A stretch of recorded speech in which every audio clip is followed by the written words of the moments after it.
Hi everyone, it's the SFTG podcast episode 155. My name is Hubert Shorter. Let's get started. In another first for the game, the Fortnite movie night is bringing one of 3 full-length Christopher Nolan films to the Party Royale big screen, with either Inception, The Prestige, or Batman Begins, the best of the 3 if you ask me, being able to watch depending on your region. Now, if you're wondering which movie you're going to be able to view, they've got a list here. If you're basically in the United States, Argentina, Bahrain, etc., it's going to be Inception.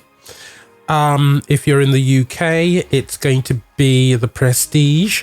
And if you're in Bangladesh, Bhutan, Brazil, Chile, France, India, the Maldives, Nepal, Sri Lanka, it's going to be Batman Begins. I'm convinced I didn't pronounce Nepal properly there, but never mind.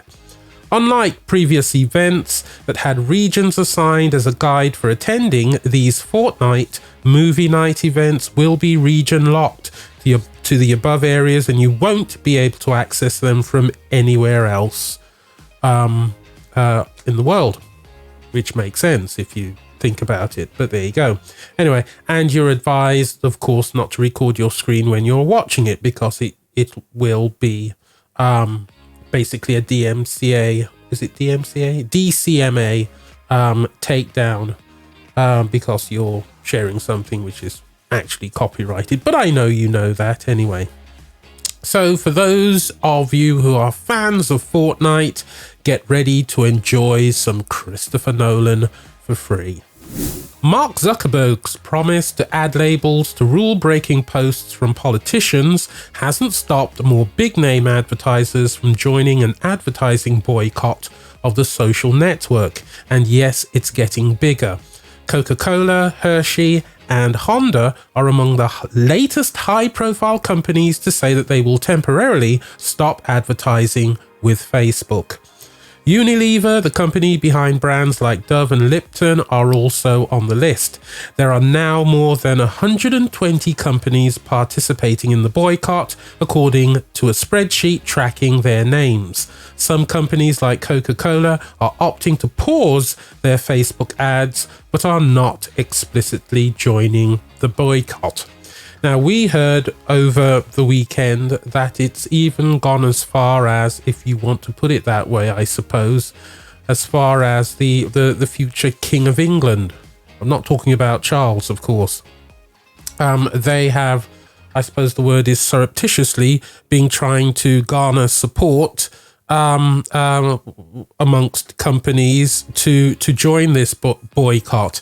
And it says something seriously about what Facebook are doing, or at least not doing, because of their hands-off approach to the potential for individuals, particularly politicians, to post things on their network that are patently untrue. Anyway, Coca-Cola put out a statement saying there is no place for racism in the world and there is no place for racism on social media. The Coca-Cola company will pause paid advertising on all social media platforms globally for at least 30 days. We will take this time to reassess our advertising policies to determine whether revisions are needed. So it's getting quite serious, and we'll keep our eyes on this story to see just where this all ends up.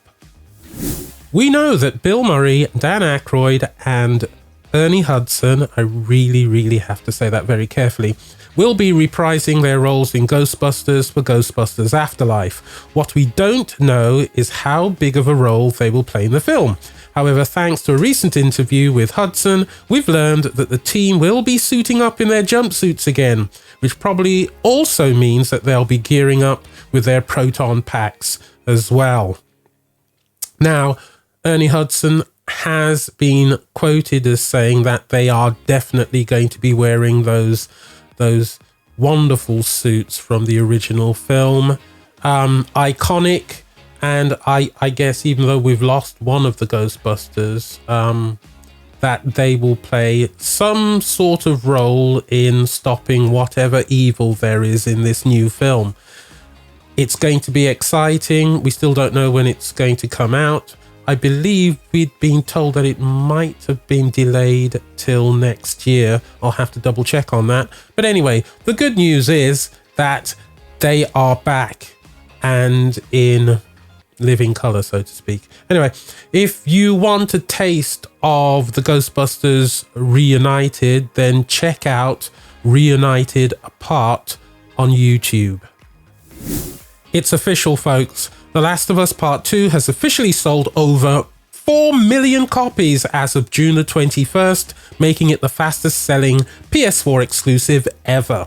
Senior Vice President of PlayStation Worldwide Marketing, Eric Lempel, took to PlayStation's blog to reveal the milestone, confirming this fact.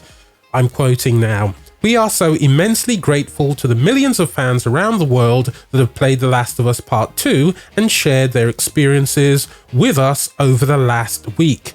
Now, this is a quote actually from the creative director, Neil Druckmann, I believe his name is. "We set out to tell a new kind of story, one that deals with difficult themes and would challenge you in unexpected ways. You think?" Hearing how the experience has resonated with so many of you and witnessing the type of thoughtful discussions it sparked has been so incredible. It does go on, but I'm not going to read all of it. Look, it's a great game. I really don't care what some people are complaining about. It's a great game. It's not, I think, the game of the year because Cyberpunk 2077 hasn't come out and it is essentially going to say, hold my beer. But anyway, it's good news, not totally unexpected news for The Last of Us Part 2. And that was our last story. So, as always, if you have any questions, comments or suggestions, you can email us at sftgpodcast@gmail.com. You can download the podcast on Apple, on Google, on any old podcast catcher that's out there.